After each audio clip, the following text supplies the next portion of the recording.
Bonjour à tous, c'est Xavier. On se retrouve aujourd'hui dans une nouvelle vidéo. Aujourd'hui, je vais vous montrer comment créer votre compte Google Analytics et le relier à votre site internet WordPress. Donc, il y a une première étape, on crée le site sur Google Analytics et après, on connecte avec WordPress.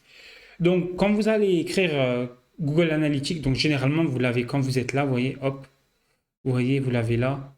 Hop, il est là, vous voyez. Ça va vous envoyer ici sur Google Analytics. Vous aurez une petite dashboard avec un petit bouton. Et là, vous mettez bien créer. Et là, vous mettez compte. Pas propriété, vous mettez compte. Ensuite, nouveau nom de compte. Donc, moi, je vais marquer e-commerce. E-commerce tuto WordPress. Hop, donc ça, c'est le nom. Mettez le nom de votre site. C'est le nom du compte. Mais voilà. Produits et services Google. Donc là, je vous conseille quand même de tout cocher. Hop. Création, nom de la propriété obligatoire. Donc là, on va marquer e-commerce Xavier, e-commerce tuto WordPress. Hop. Donc l'heure. Donc là, on va bien choisir la France. Hop. C'est bien. Devise. Donc là, vous mettez bien un euro. Hop. Vous mettez ça. Ensuite, information complémentaire. Donc là, moi, c'est un e-commerce. Je vais lui mettre. Hop. Shopping, par exemple. Bon, ça, de toute façon, c'est pas très grave. Donc moi, c'est petite entreprise, hein, comme je suis seul. Hop. Objectif. Donc on clique tout quand même, parce que le but, c'est vraiment de tout faire, surtout sur un site e-commerce, et de tout avoir. Hop. Donc là, c'est pareil. Donc là, c'est les termes de Google. Donc si vous voulez les regarder, hop. Vous allez tout en bas, vous défilez, understand, hop. Hop. Donc là, vous avez ça. Ensuite, pareil, il faut défiler, j'accepte. Ensuite, c'est bon. Ensuite, vous mettez bien web. Et ensuite, vous mettez l'URL de votre site internet. Hop, e-commerce.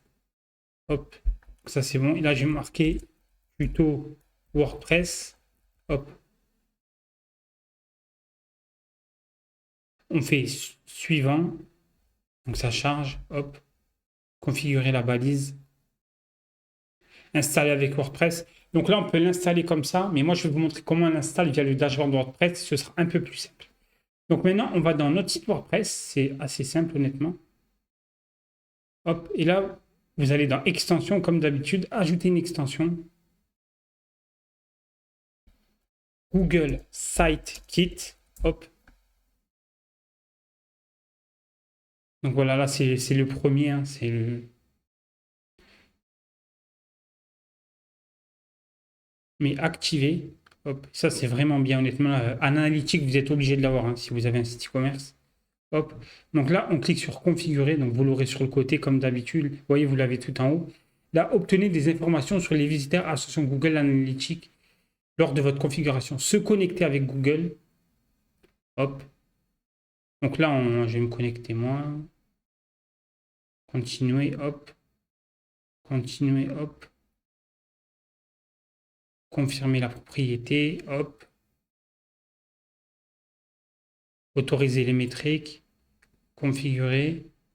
Là,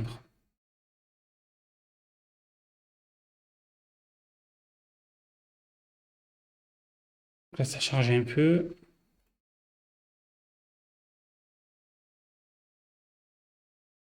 Voilà, vous voyez, il me l'a trouvé, donc ça tombe très bien, il me l'a trouvé d'office. Hop. Donc là, on cliquez sur tout, honnêtement. Et de toute façon, moi, je vais vous faire une série de vidéos sur ça. Il faut savoir que Google Analytics, c'est très bien. Hop. Donc, aucune donnée affichée, hein, c'est normal. Ça, on peut supprimer. Hop. Peut-être plus tard. Donc, ça, donc là, vous voyez, c'est connecté. Donc, ça va se connecter. Donc, c'est bien connecté. Donc, comme moi, j'ai aucune donnée que je viens de la créer, il n'y a rien pour le moment. Mais au fur et à mesure que vous aurez des utilisateurs, ça va se connecter. Ça va se mettre à jour. Donc, voilà. Donc, c'est assez simple.